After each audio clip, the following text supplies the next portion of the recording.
We shall move to questions without notice. Are there any questions? I give the call to the Honourable Leader of the Opposition. My question is to the Prime Minister. Labor's budget of broken promises and higher toxic taxes will impose $77 billion of new taxes on Australians. Why does this Prime Minister, the leader of this dishonest government, want to pull up the ladder on hard-working Australians? Order. The member for Isaacs will leave the chamber under 94A.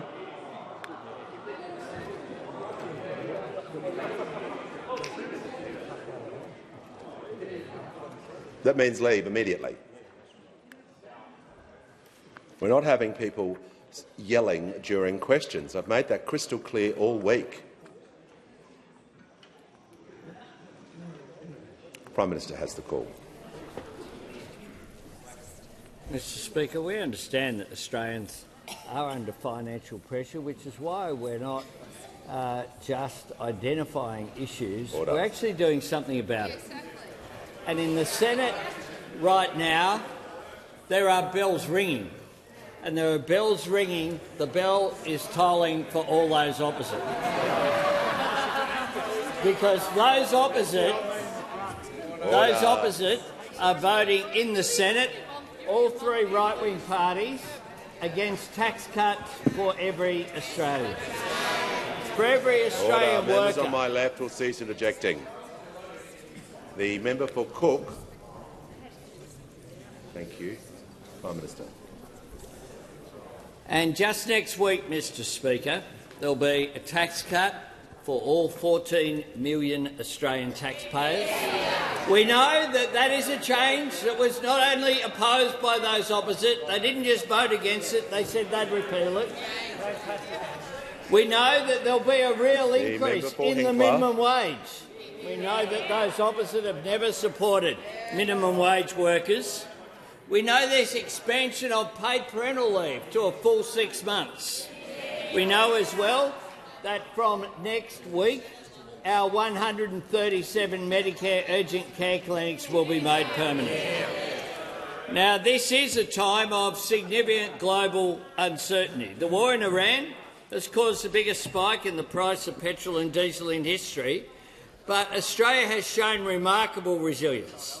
In the data that's out just this month, economic growth is up, business investment is up, inflation is down, and today unemployment is down. Order. Members on my but left. Those opposite just talk Australia down at every opportunity, defined by what they're against. Now, the last time they asked a question about the impact of this global crisis from the Strait of Hormuz was the 1st of April, appropriately. The 1st of April. Since then, nothing to see here. Nothing to see here, just crickets from those opposite. Order. The member for Even though we have more fuel in Australia today than there was on February 28th. Even though prior to Easter they were saying it wasn't a case of whether there'd be rationing, it was what date or why it hasn't been done already, was what they were saying, Mr Speaker. The opposition have not asked a single question about this. They talk Australia down. We build Australia up. Noise levels were a little too loud in that answer, so I'm going to ask everyone to lower their interjections. We will now hear from the honourable member for Bass. Thank you, Speaker. My question is to the Minister for Housing. What action is the Albanese Labor government taking to help first home buyers into a home of their own? What approaches will make this harder for young Australians to get into home ownership? Give the call to the Minister for Housing, the Minister for Homelessness and the Minister for Cities. Speaker, thanks so much. Member and I for thank Cowper. No, hang on a sec. Minister had not begun even saying something and you started interjecting. Just going to ask the House, for everyone, for both sides, just when a minister begins on, we're not having this. We'll reset and the minister will begin her answer. Thank you so much, Speaker, and I want to thank the fantastic member for Bass for her question, and what a great contribution she is making representing her community in this parliament.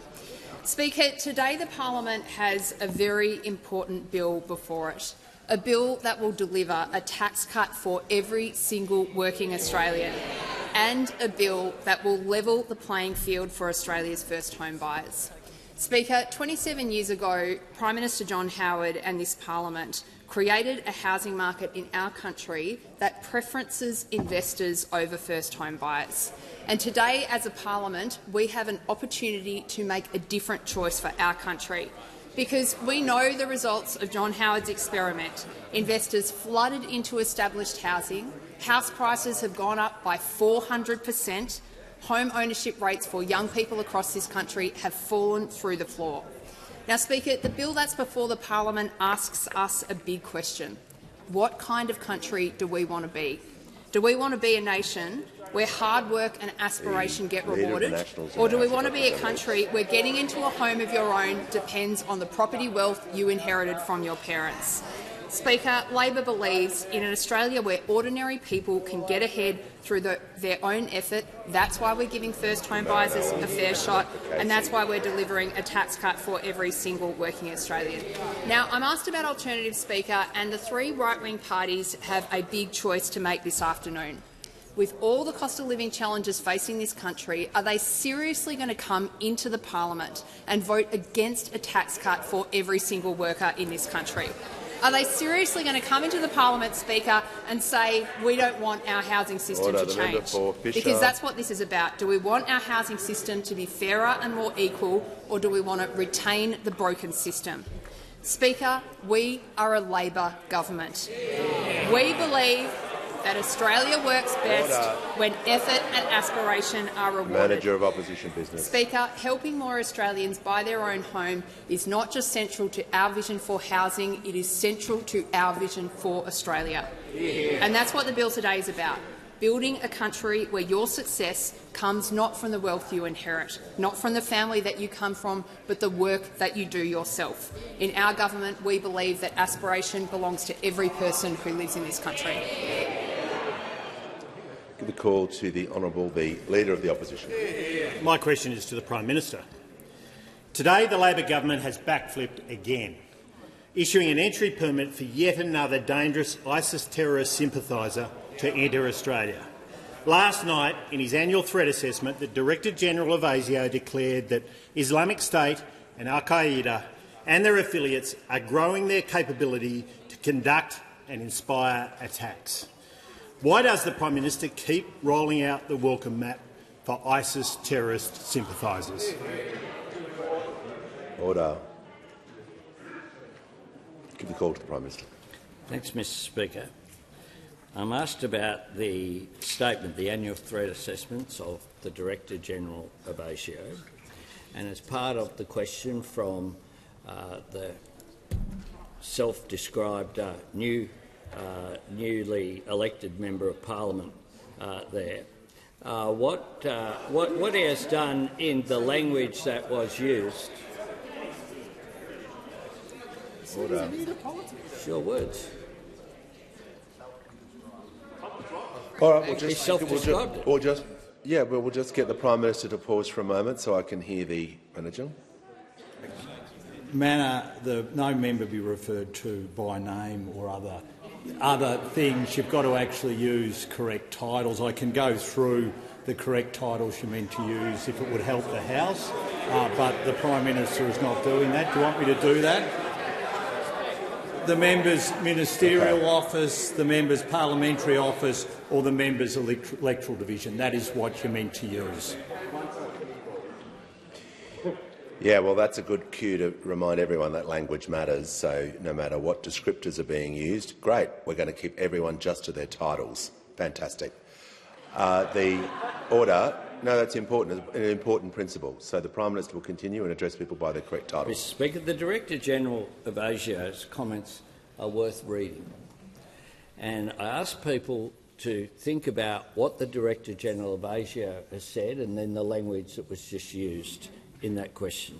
He said this: I reckon a fair go for all could be a good place to start. I appreciate this is not traditional territory for a spy chief, but I firmly believe if more Australians, not just visitors, embrace the ethos of a fair go, mutual respect and tolerance, the temperature of our security environment would be several degrees lower.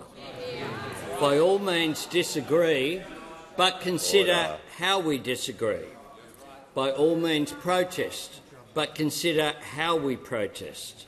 By all means report the news, but consider how you report the news. By all means condemn a government or a political party, but consider whether you should condemn a people.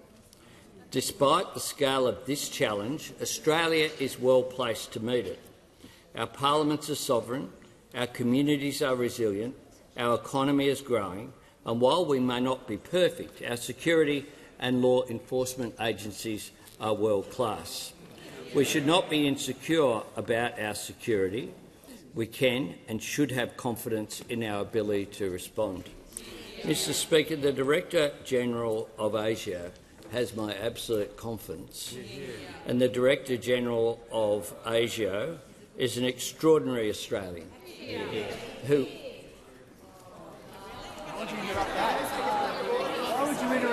Order.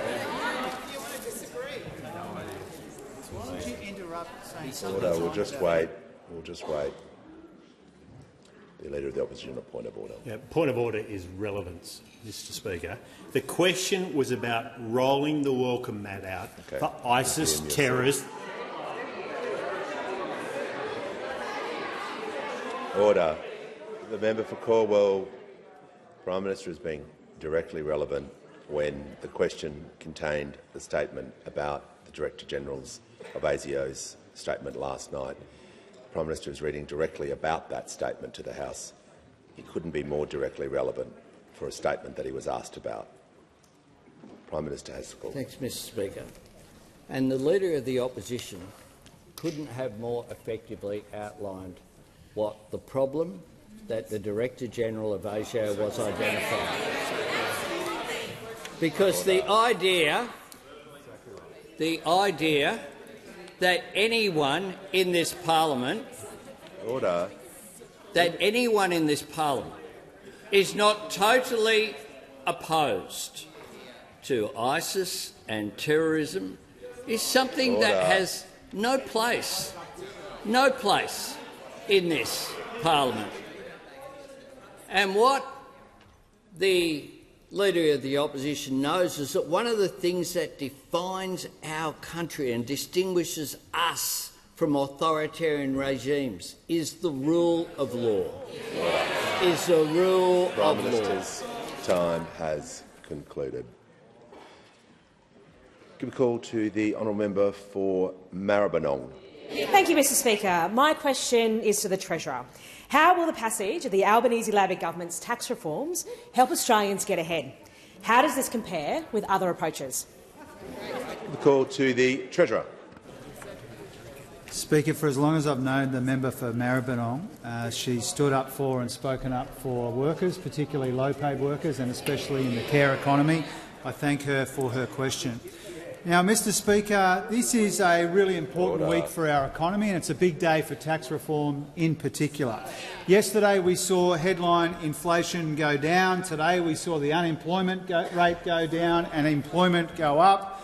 And this afternoon we passed the most ambitious tax reforms in more than a quarter of a century, Mr Speaker. Now, when it comes to those job numbers today, what they show is that more than 1.25 million jobs have now been created on this Prime Minister and this government's watch, most of them full-time, Mr Speaker. It means that average unemployment under our government is the lowest of any government in the last half a century, Mr Speaker. It's a very welcome reminder of the strength of our labour market and the resilience of our economy in the face of all of this global economic uncertainty.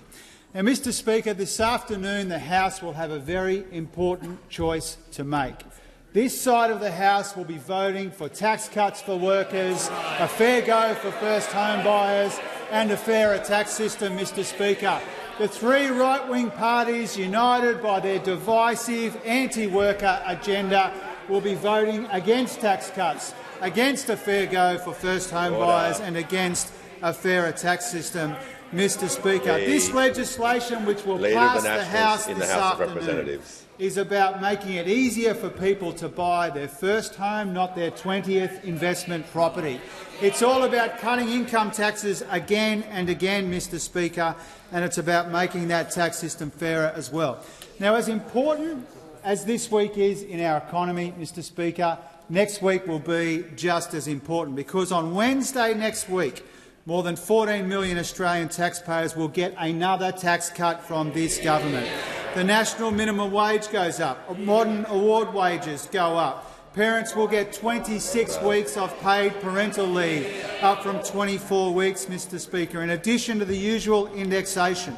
We'll also have workers benefit from super being paid at the same time as their salary and their wages. We'll introduce the ban on excessive pricing of groceries, Mr Speaker, and people will start to get the benefit from the instant tax deduction as well, Mr Speaker. So this side of the House, very proud of the tax reforms that will pass the House later today, very proud of our efforts to cut income taxes again, make it easier for first home buyers and make the tax system fairer. The three right-wing parties, in their usual way, are trying to stand in the way of all of those things. Before I call the member for Warringah, I have two acknowledgements to make. I have been planning to recognise local government people. I have about 350 people to acknowledge today, so I will acknowledge two people, Councillor Kim Marks from my hometown of Brisbane City Council and Councillor George Dimitri from the city of West Torrens. At 92 years of age, he is the oldest serving councillor currently in local government in the Southern Hemisphere.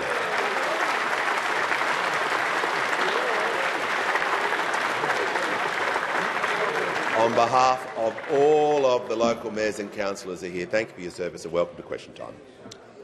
We'll give the call to the honourable member for Warringah. To the Prime Minister, Australians want truth in political advertising laws. The bills I've tabled will require AI content watermarking, establish an ethical political advertising code, an independent political advertising standards board to regulate complaints, and introduce penalties for misleading and deceptive political content.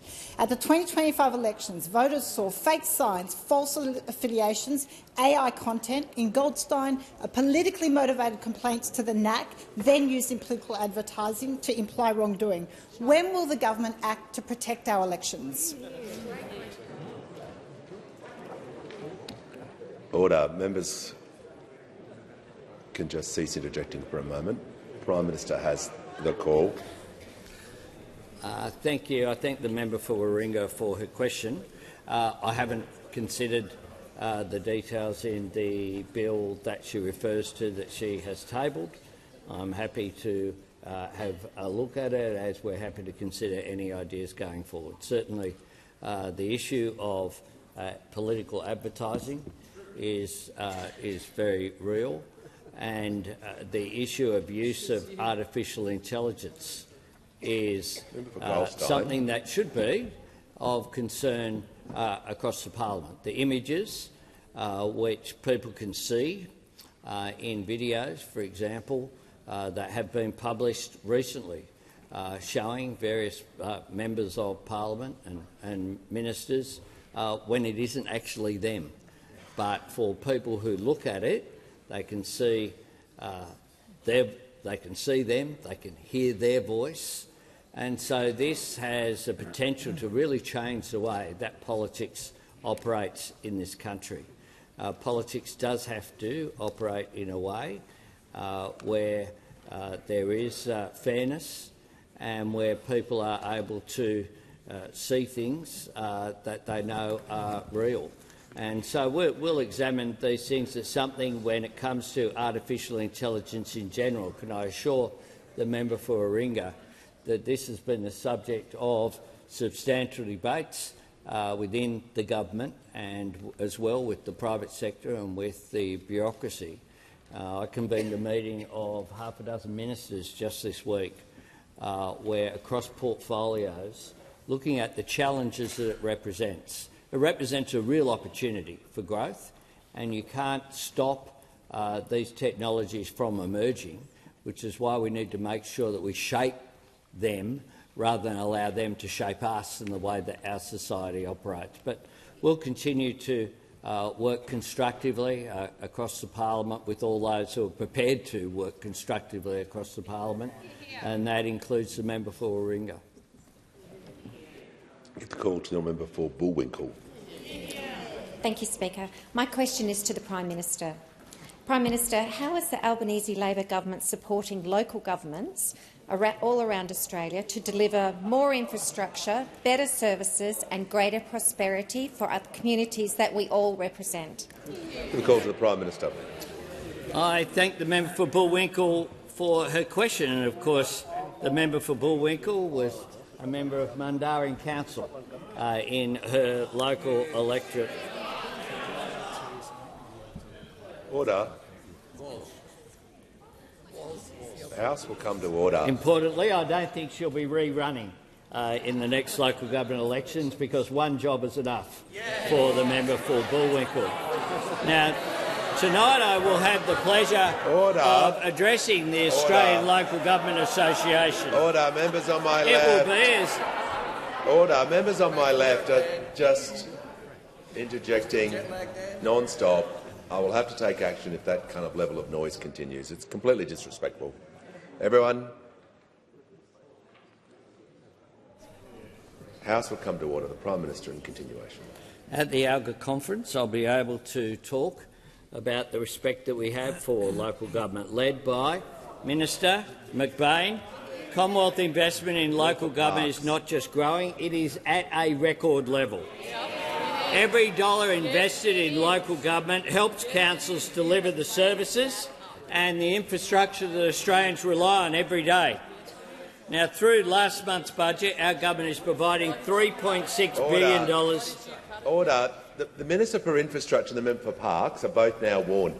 Simply having that conversation while the Prime Minister is speaking, if you wish to do that, please take it outside. Prime Minister in continuation. No more interjections. Thanks, Mr Speaker. We're providing $3.6 billion in untied financial assistance grants.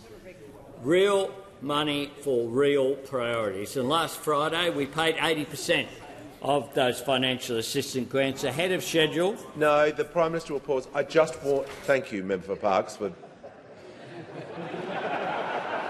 order. If people are warned in an answer, obviously action will be taken, and so it should. Order. Prime Minister in continuation. Prime Minister. When they're finished, Mr Speaker. Order. Prime Minister. Thanks, Mr Speaker. We're fast-tracking last-mile infrastructure funding for housing, part of our $47 billion Homes for Australia plan, $2 billion for the Housing Support Program. We have doubled funding for the Roads to Recovery program to $4.4 billion, a vital program.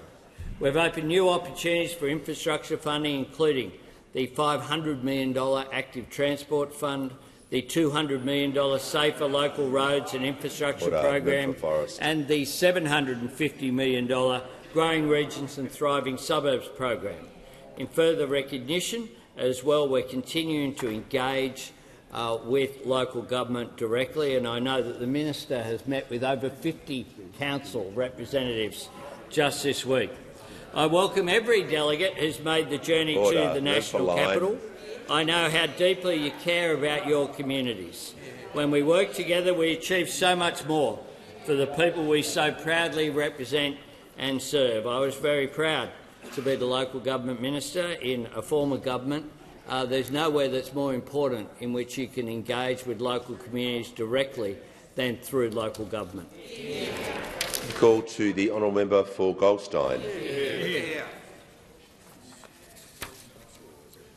Thank you, Speaker. My question is to the Minister for Housing. Yesterday, the Minister for Housing revealed Labor's budget of broken promises and higher taxes will see the value of an Australian home collapse by up to 20%. This could see negative equity loans rise to roughly 1 in 20 and leave homeowners owning more than their home is worth, smashing their nest egg.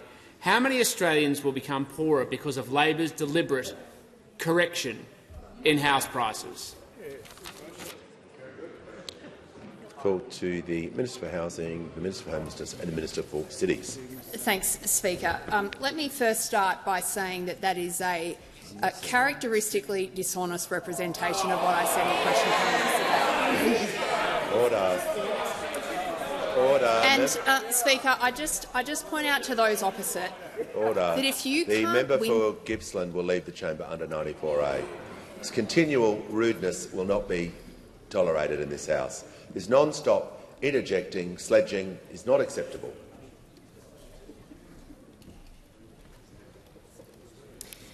Thank you, Mr. Speaker. Minister. And I'd say to those opposite, if you can't win a political debate without misrepresenting the position of the people that you're arguing with, then you don't have a very good argument. That's just a hot tip on how arguments work. Order. The Leader of the Opposition.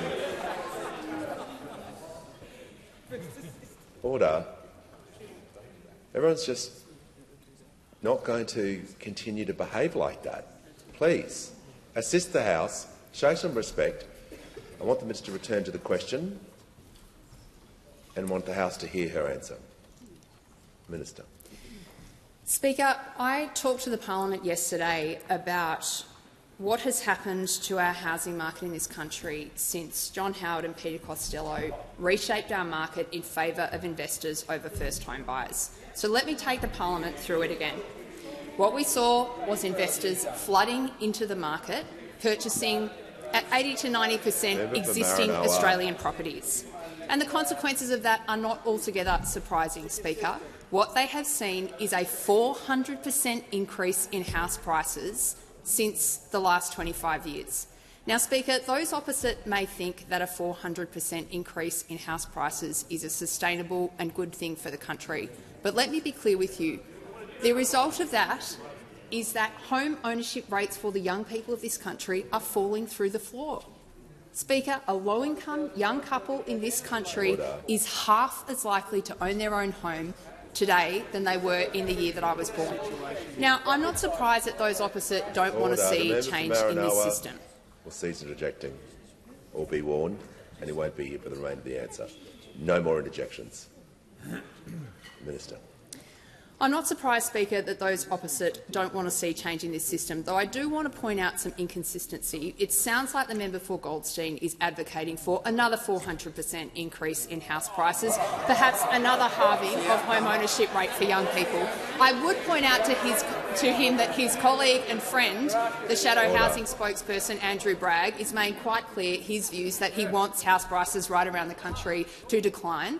Not surprising to see more chaos and more crazy over there as they try to sort out their position, Speaker. They may be still sorting out what they think about what should happen with housing in this country, Speaker. We've got a really clear view. We want a fair and equitable housing market in this country, and that means putting first home buyers on an even keel with investors. If those opposite have a different view, they'll have the chance to state that again when they vote on this legislation this afternoon. Call to the honourable member for Deakin.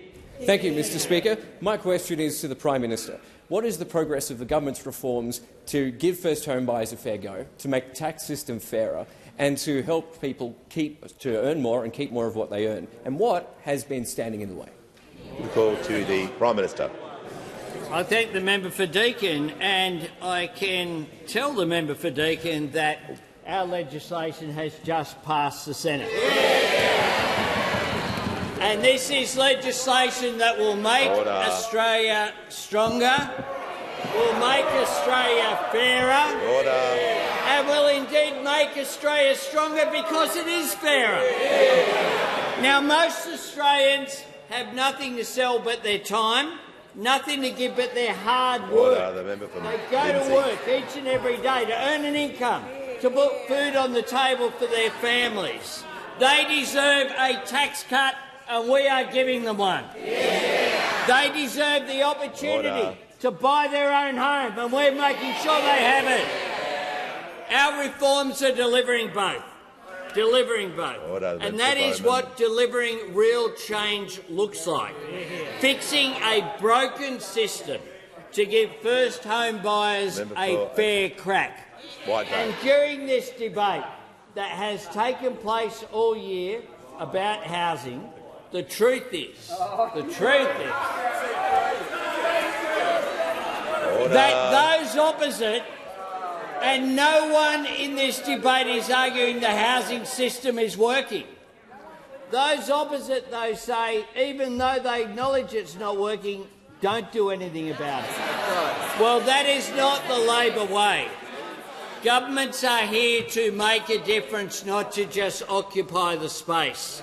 And we are making a difference, fixing a broken system to give first home buyers a fair crack. But we're not just doing that, Mr Speaker. We are making sure that people can earn more and keep more of what they earn, earning more through the increases in the minimum wage. But the further tax cuts that are part of this legislation that those opposite and the three right-wing parties voted against in the Senate, and they'll have an opportunity, though, to change their mind in the coming period before it returns to the House, will give a $250 tax cut for every working Australian and a $1,000 instant tax deduction. And every single Labor member will be proud to vote for this legislation. Tax cuts for every working Australian, not just some. Backing aspiration for all, not just some. An economy that works for all Australians, not just some. And that's the difference between this side of the House and the three right-wing parties. They are anti-aspiration, anti-worker, anti-tax cuts, anti-first home buyers. They are defined only by what they are against. What we're defined by is what we're in favour of, a stronger and fairer economy that works for all Australians. Call to the honourable member for Monash. Thank you, Mr Speaker. My question is to the Minister for Housing. Reports say the government is backing down on another toxic tax hidden in Labor's budget of broken promises. Can the minister confirm thousands of Australian women, including widows, divorcees and victims of domestic violence, will be disproportionately impacted by Labor's rushed changes to property taxes due to pass the parliament today? Why won't this government delay this vote to fix this shambles of a budget? Call to the Minister for Housing, the Minister for Homelessness and the Minister for Cities. Thank you so much, Speaker, and I thank the member for Monash for her really important question. And I think she'd be aware that the Minister for Finance has clarified the government's pathway on this in the Senate earlier today. We're aware of these issues and we're working through them in the usual manner, Speaker. We intend to address the arrangements for jointly owned assets in circumstances like inheritance and divorce in subsequent legislation. We'll also ensure that the exemption for income from genuine testamentary trusts applies to the minimum tax on capital gains, Speaker, so the Parliament will have the opportunity to debate and discuss that as the second tranche of legislation comes forward. Thanks. Give a call to the honourable member for Hunter. Thank you, Speaker. My question is to the Minister for Employment and Workplace Relations. How is the Albanese Labor government delivering higher wages and more jobs for working Australians, and what are the biggest threats to this record delivery? We call to the Minister for Health and the Minister for Employment and Workplace Relations. Thank you, Speaker. I'd like to thank the member for Hunter for his question and his ongoing support for workers right across the Hunter. Now, this Labor government is absolutely committed to creating more safe, secure jobs and helping more Australians earn more and keep more of what they earn. And in good news for Aussie workers today, the ABS Jobs data highlights the resilience of Australia's labour market. Jobs are up, unemployment is down, with 40,000 more people in work over the month and the unemployment rate decreasing to 4.4%. And in good news, the total number of Australians in jobs is now over 14.7 million. Not only is this government delivering more jobs, but we're also backing hard-working Australians get the pay that they deserve. This Labor government has backed an increase to the minimum award wage every single year we've been in government. And in case you all have missed it, from next week the minimum award wage earners will be receiving a 4.75% increase, representing a real wage increase for these workers. Of course, and next week, working Australians will also get paid super when they get paid their wages. This is about ensuring workers do not miss out on their important superannuation entitlements. From next week, hard-working Australians will be getting a tax cut, with more to come with the legislation now passing the Senate. And from next week, eligible working families will be able to access up to 26 weeks of paid parental leave delivered by this Labor government. These changes are all part of Labor's commitment to ensure Australians earn more and keep more of what they earn and, of course, retire with more as well. Now, Speaker, I'm asked about the biggest risk to our record of delivering for workers. Well, it comes as no surprise. No surprise. Order. It's not even a surprise to those on the other side that the biggest risk to jobs and wages for everyday Aussies is the three right-wing parties on the other side. The Liberals, the Nationals and One Nation have consistently opposed cost of living relief for hard-working Australians. They failed to back an increase to the minimum wage, and they tried to block those tax cuts for hard-working Australians. While our government is working to deliver more jobs, One Nation and the Liberals have made it no secret they want to make it easier for bosses to sack workers. Well, it's only this Labor government that can be trusted to be on the side of Aussie workers. The call to the honourable member for Lyne. My question is to the Treasurer. Yesterday, the Treasurer was asked about his plan to force thousands of widows and divorcees to pay more tax by removing their access to grandfathering for capital gains tax and negative gearing. He said, quote, "The arrangements as you describe them are consistent with the way that the acquisition rules apply in the current CGT arrangements." This morning, the Prime Minister had to step in again and dump the Treasurer's plan. How many more humiliating backdowns will it take for the Treasurer to admit his budget is a failure? The call to the Treasurer. I'll tell you what's humiliating, Mr Speaker, the Shadow Treasurer's inability to ask me a question himself. Order. Now, Mr Speaker, as I thank the honourable member for her question. As we said yesterday, the arrangements are consistent with treatment elsewhere in the tax system. But when we were asked about this yesterday, we did take particular care around our response because we were still considering the amendments that were being circulated in the Senate throughout the day. And that's why we provided the answer that we did at the time. We are and we have been, as the Housing Minister and the Finance Minister earlier today has said, we've been aware of these issues. We are working through them in the usual way. We do intend to address the arrangements for jointly owned assets in subsequent legislation. We'll also ensure that the exemption for income from genuine testamentary trusts applies to the minimum tax on capital gains as well, so that they work appropriately together. Now, we've made it clear on a number of occasions, Mr Speaker, and I think those opposite know this, that it's not unusual at all for big tax packages, reform packages, to be legislated with multiple pieces of legislation. The Howard government did it with the GST. The Howard government did it when they made this mistake on capital gains tax discount in 1999, something like 30 pieces of legislation on both occasions. So it's not unusual for there to be consultation. It's not unusual for there to be multiple pieces of legislation, and that's what we are doing in this instance, Mr Speaker. And I can hear the interjections from those opposite, and I think everybody here and everybody watching at home and in the galleries as well knows what's really happening here. They are trying to distract from the fact that when the bills come back down from the Senate, that they will vote against tax cuts for workers and a fair go for first home buyers, Mr Speaker.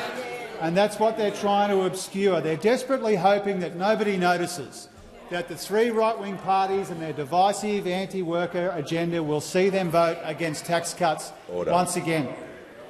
The Treasurer will pause. The Manager on a point of order. Yes, thanks, Speaker. Relevance. The question was about the humiliating back down that you're now making. It wasn't about this. Yes, the Manager is correct. He wasn't asked about the opposition or their positions. It was about government decisions. So I'll just ask the Treasurer to return to the question. Thank you, Speaker. I was asked about the legislation before the Senate, and the legislation will be coming back down to the House this afternoon, and every member of this parliament will have an important choice to make, and I know what choice we'll be making.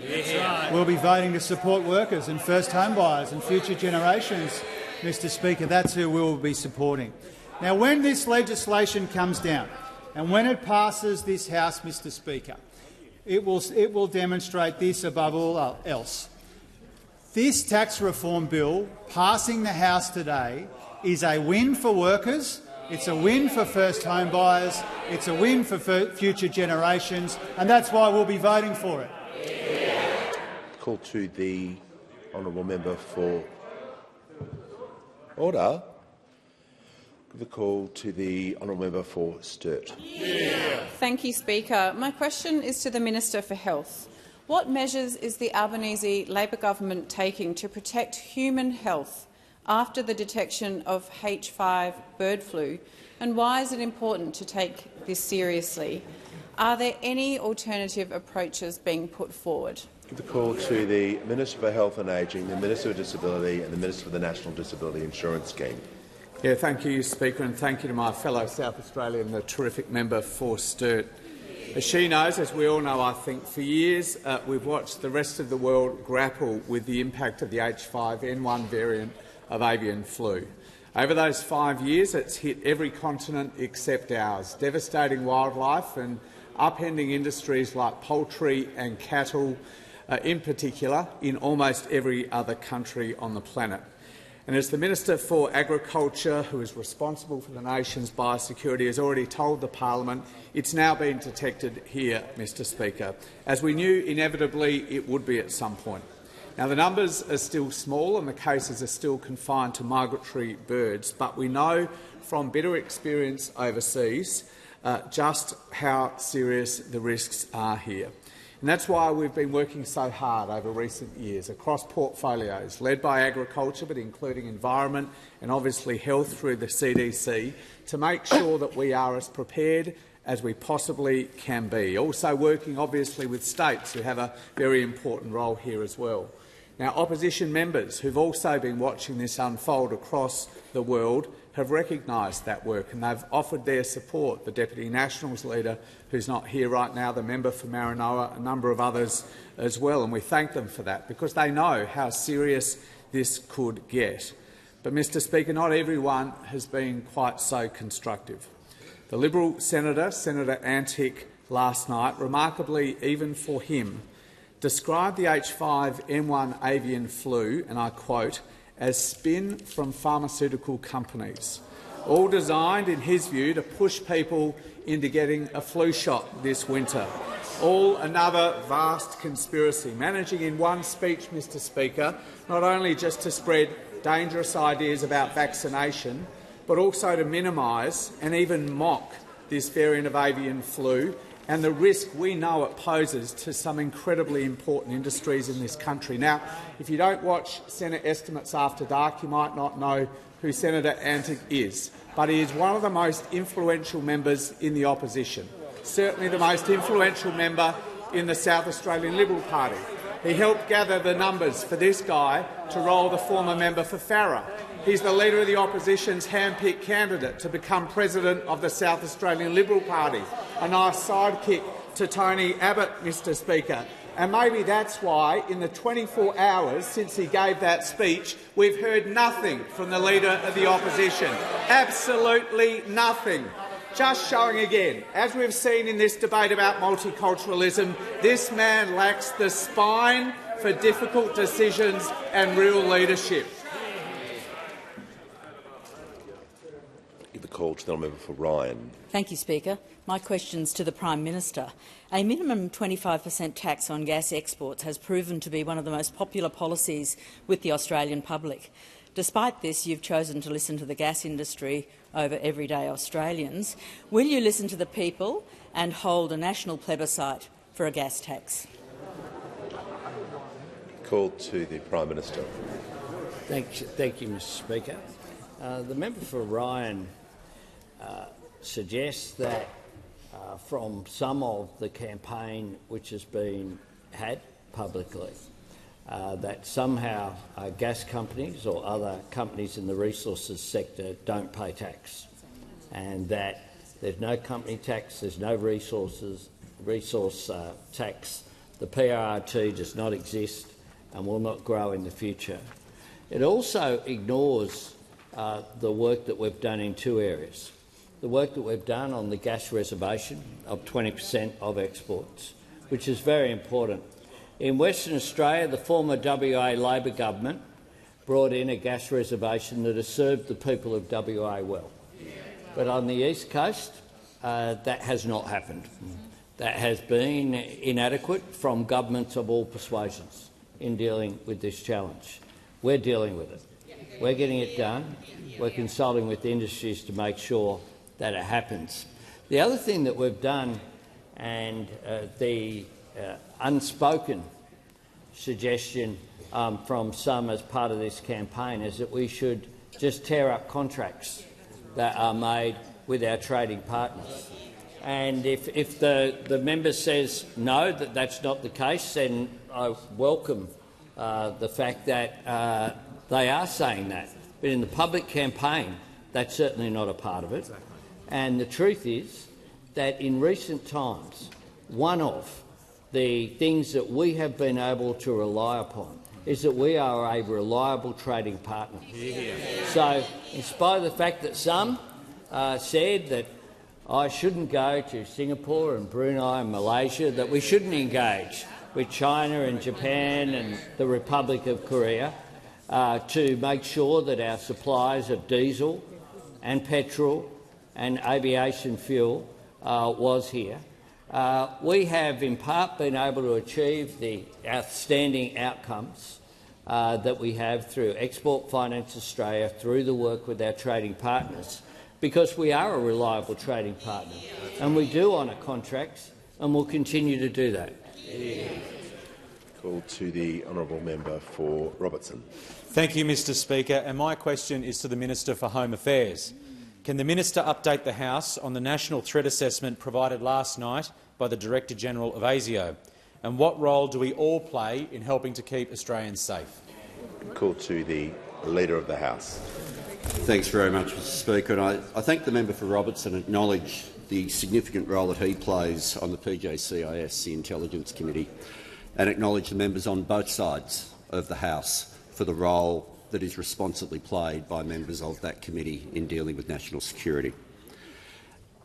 As the Director-General made clear last night, our threat alert level remains at probable, but the level above probable of expected can only be reached when there is very specific intelligence about an immediate attack, and we are not in that situation. Therefore, the Director-General wanted to make the point very clearly to everyone: we should not presume that because the threat alert level remains at probable that we are at the same spot as to where we were when it was first put at that level a couple of years ago. We are not. He predicted in his last year's speech that the threat dynamic by 2030 would be more dynamic, more diverse and degraded. Only 12 months later, he said what he had predicted would be the case by 2030. We are already there. Global tensions, new technology and the temperature of debate in the country have all contributed to a heightened security situation for Australia. He highlighted in particular, while all forms of bigotry have the capacity to lead to violence, the fact that with anti-Semitism, almost every violent group comes together on this, whether it is ISIS-inspired groups, whether it is neo-Nazis or whether it is conspiracy theorists. But he also highlighted that direct traditional forms of terrorism are not the only threats that we deal with. something that we would regard all objectively as a terrorist act with the burning at the Adass Israel Synagogue, was not what traditionally had been the operating method. We know now that it was directed by Iran in an act of foreign interference, using organised crime, combining communal violence and politically motivated violence into an act of state-sponsored terrorism. There are multiple forms of bigotry and every one of them can lead to violence. The Director-General referred to Summer alone, where in December we had the horrific anti-Semitic terrorist attack at Bondi. In January we had a very near miss, where it will be alleged in court that the intention was there for that bomb to go off in Perth, which could have been a mass casualty event directed by bigotry against First Nations Australians. And in February, another arrest in another part of WA for someone whose bigotry was directed against politicians, against government, against police and against Muslims. There are two specific instructions that have been given to each and every one of us that can work to keep Australians safe. When people know of anything they think might be of concern, regardless of the form of bigotry, they should contact the National Terrorism Hotline, the National Security Hotline, 1800 123 400. And secondly, as the Prime Minister reflected in those words earlier, we all have a responsibility to take the temperature down to keep our nation safe. Give the call to the Deputy Leader of the Opposition in the House of Representatives. Thank you very much, Mr Speaker. My question is to the Minister for Housing. I refer to the Minister's previous answer. When did the Minister first become aware that the government's changes to capital gains tax and negative gearing imposed a new death tax on widows, divorcees and victims of domestic violence? Call to the Minister for Housing, the Minister for Homelessness and the Minister for Cities. Thank you very much, Speaker. I think the government's made clear in several statements that this is an issue that we've been aware of for some time, and the Treasurer has spoken about the government's deliberations. Those opposite will have the opportunity to have their further say about how this is legislated, because it will come back in the second tranche of legislation. Thanks. The call to the honourable member for Bennelong. Thank you, Speaker. My question is to the Minister for Infrastructure. How is the Albanese Labor government delivering important infrastructure projects across Australia, and what other approaches to infrastructure is the government being asked to consider? Give the call to the Minister for Infrastructure, the Minister for Transport, Regional Development and the Minister for Local Government. Thank you very much, Mr Speaker. And can I thank the member for Bennelong for the question. It was an absolute pleasure to join with him last month to turn the sod on a brand new electric bus depot in Macquarie Park. The Australian and New South Wales governments are contributing $115 million each to this depot, which will house, charge and operate 150 buses with facilities for 160 staffs. This new depot will really turbocharge the transition to electric buses at a time when diesel prices continue to fluctuate across the globe. It makes common sense to be making these investments. The investments are not just happening in New South Wales. Over in Perth, we've invested $125 million in charging infrastructure to power 130 locally manufactured electric buses, and in Brisbane, of course, we've invested $400 million in the all-electric metro program. And we're continuing to invest across the country in transport routes from road to rail, whether it be the completion of Metronet or today the start of construction of the new Swan electric ferry fleet. The suburban rail loop and North East Link in Melbourne, providing critical links across Melbourne's suburban network. We're also spending money on other rail connections between Logan and the Gold Coast, one of Australia's fastest-growing corridors. Investments in the Bruce Highway, including work starting this week south of Bundaberg, and the big budget investments like the Gateway Motorway at Dolly's Rocks Road Stage 2. Further south, TBMs are on site to commence tunnelling for Torrens to Darlington. And in Western Sydney, our airport is getting ready to open in July and passengers in October. This is the sort of city-shaping infrastructure you can deliver when you have a government focused on doing its job, delivering the infrastructure Australia needs. And with the House and Senate sitting this week debating consumer protection laws for aviation passengers, I was a bit surprised to see my counterpart, alongside One Nation member for New England, finding the time to prioritise attending a right-wing think tank over in London, talking Australia down, telling the audience of climate catastrophism that young people should pony up and that universities that don't teach monocultural values should have their funding cut. So while two members of the right-wing party opposite think it's more important to address the Alliance of Responsible Citizenship, and the third right-wing party here in this place spins its wheels, we are getting on with the job of delivering infrastructure in regional Australia, in suburban Australia, right the way across the country, doing the job every single day of delivering for the Australian people the infrastructure that they need.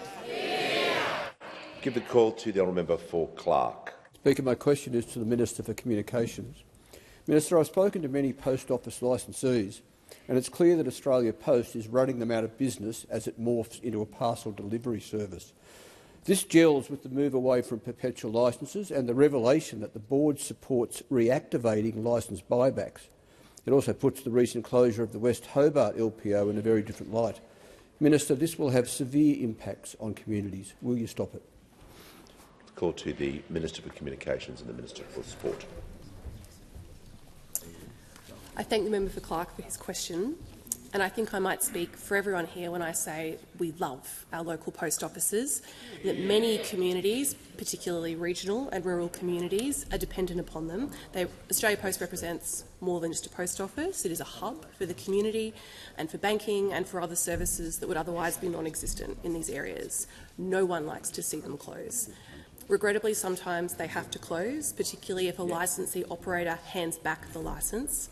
It's not something that Australia Post can control, but it is something that Australia Post must manage. Under our system, Australia Post is a government-owned corporation. It has a board and an executive who make decisions about the post office network.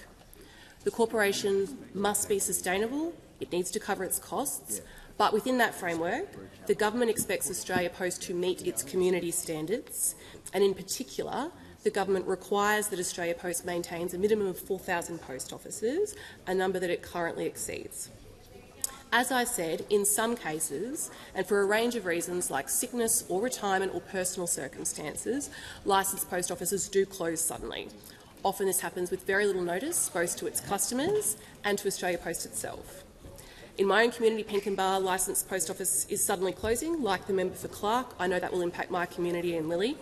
I'm happy to arrange a meeting for the member for Clark with the CEO of Australia Post about his specific concerns in West Hobart, just as I'm raising my own concerns about Pinkenba. The member has raised some broader concerns about the licensee network.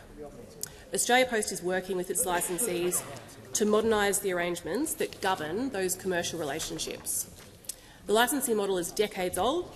It has served Australia Post and Australia very well over that time. But we cannot ignore that things are changing and that arrangements between Australia Post and its licensees must reflect that. You only need to look at the mobile phones in your pockets to understand why. There is a dramatic decline in the letter business. There is a dramatic decline in the retail foot traffic. All of that must be considered, not just by Australia Post, but for the licensing networks, many of whom are mum and dad small businesses in our communities.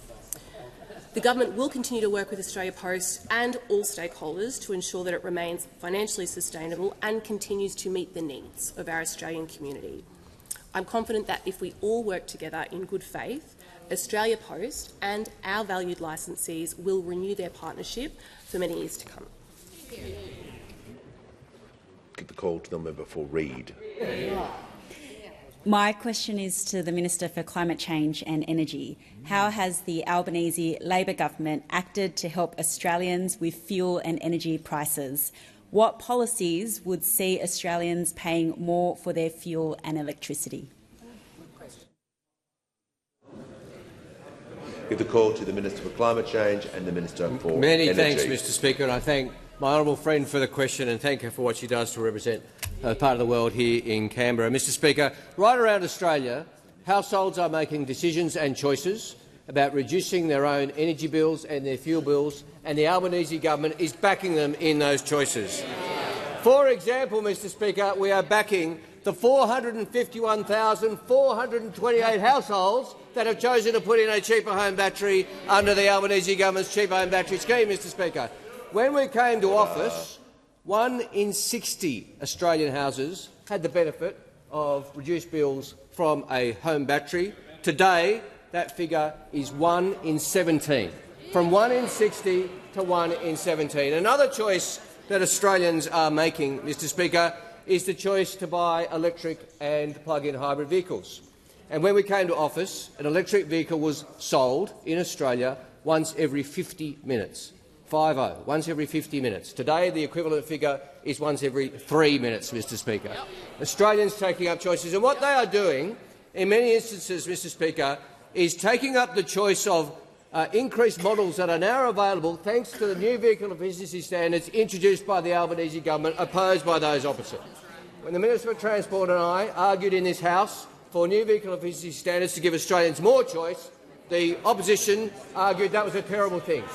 And we have seen the choice of models triple in Australia since the new vehicle efficiency standards came in, and now a third of the models are available for under $60,000, and now there are 15 models available for under $40,000, really opening up more choices for Australians, and that's a good thing. Now, the honourable member for Reid asked me what policies would see Australians paying more for fuel and electricity. Well, abolishing the cheaper home batteries policy would do that, Mr Speaker, and abolishing the electric vehicle tax cut would do that, and abolishing the new vehicle efficiency standard would do that as well. And honourable members don't need to take my word for it.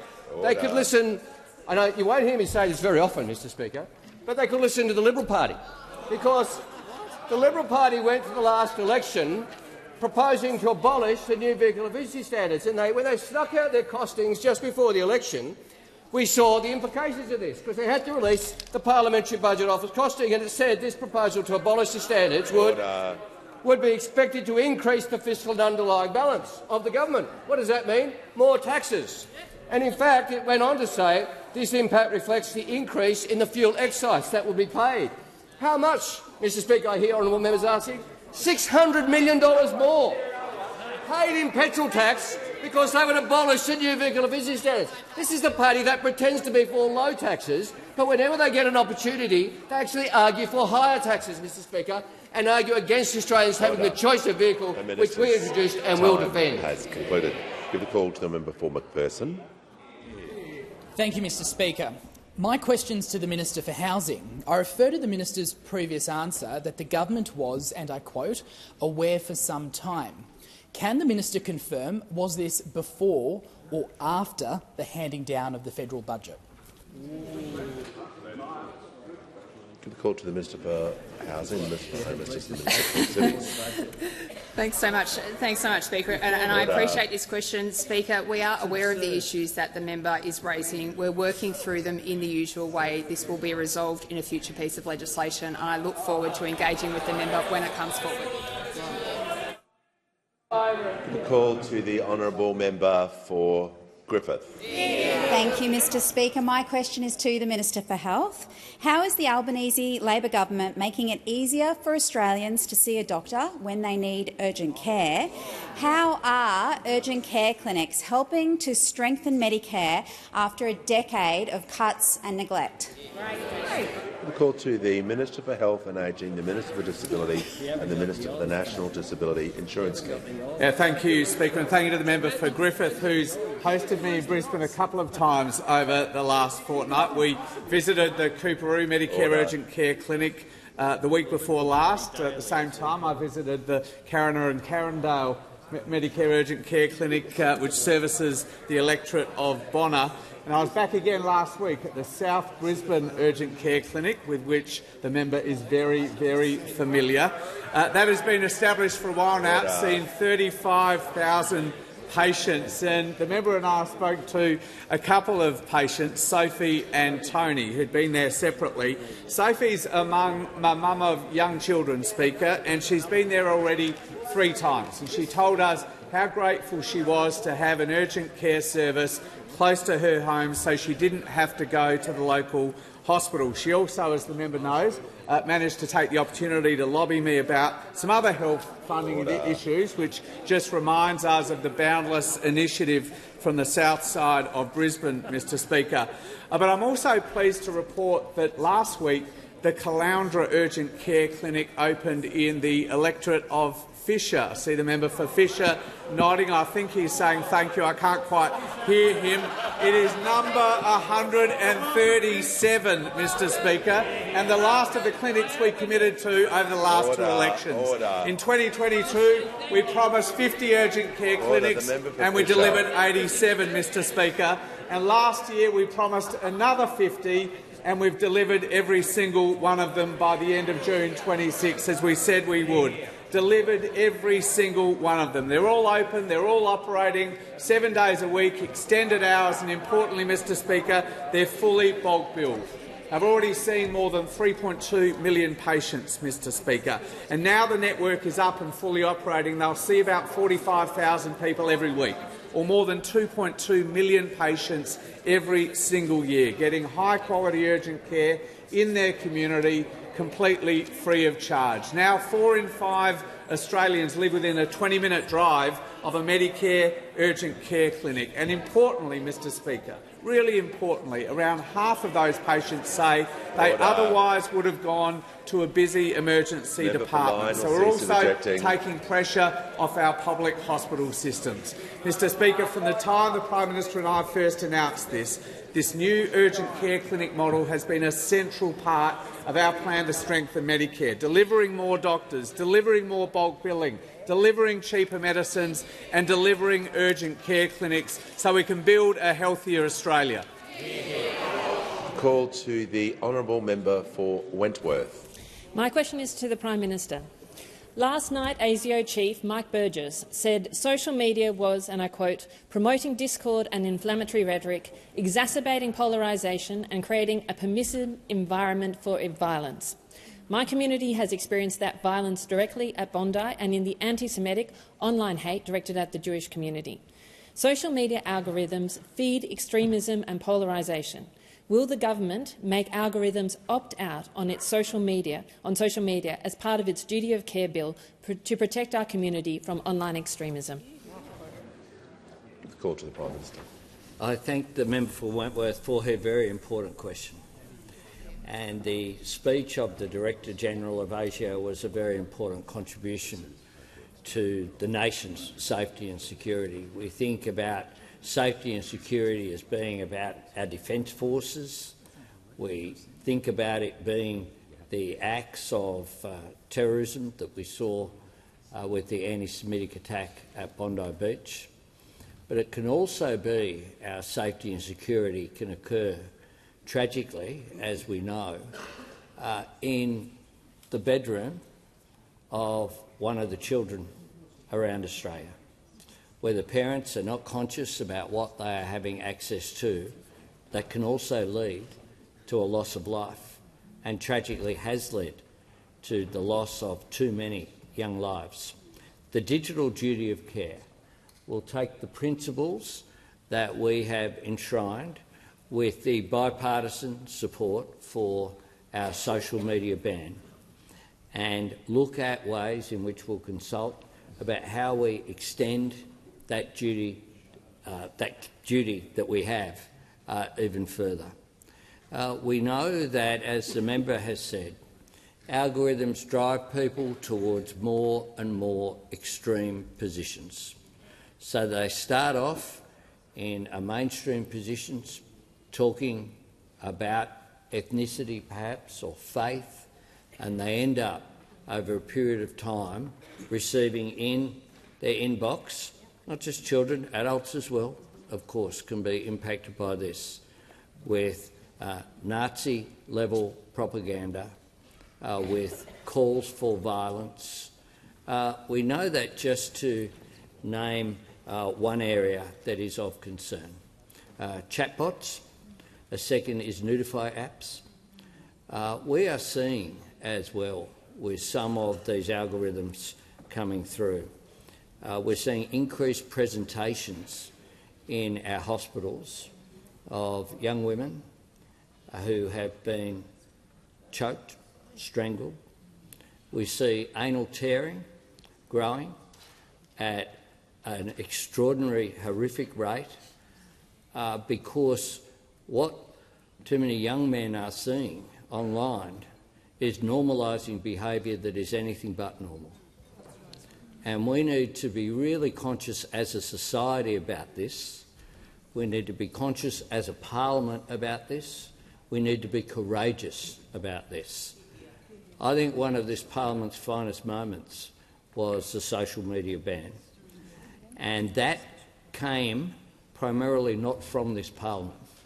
That came from parents who'd lost their children and who took those personal tragedies and determined that they would make a difference for others, so others didn't have to go through that traumatic experience. So this is something that is not simple. It's something that we've worked with. We've increased the funding for the eSafety Commissioner by 4 times. We've introduced fines of $49.5 million to be available for breaches of the social media ban aimed at young people. But clearly we are going to need to do more, and that's what the digital duty of care is about. So I encourage people to participate in this. The government's considering as well comments from the eSafety Commissioner and work that will require a further strengthening of the social media ban. And I look forward to receiving the same support from across this parliament that we received for the legislation. We're working on that as a priority because this is something that other generations didn't have to deal with, which is why it's complex.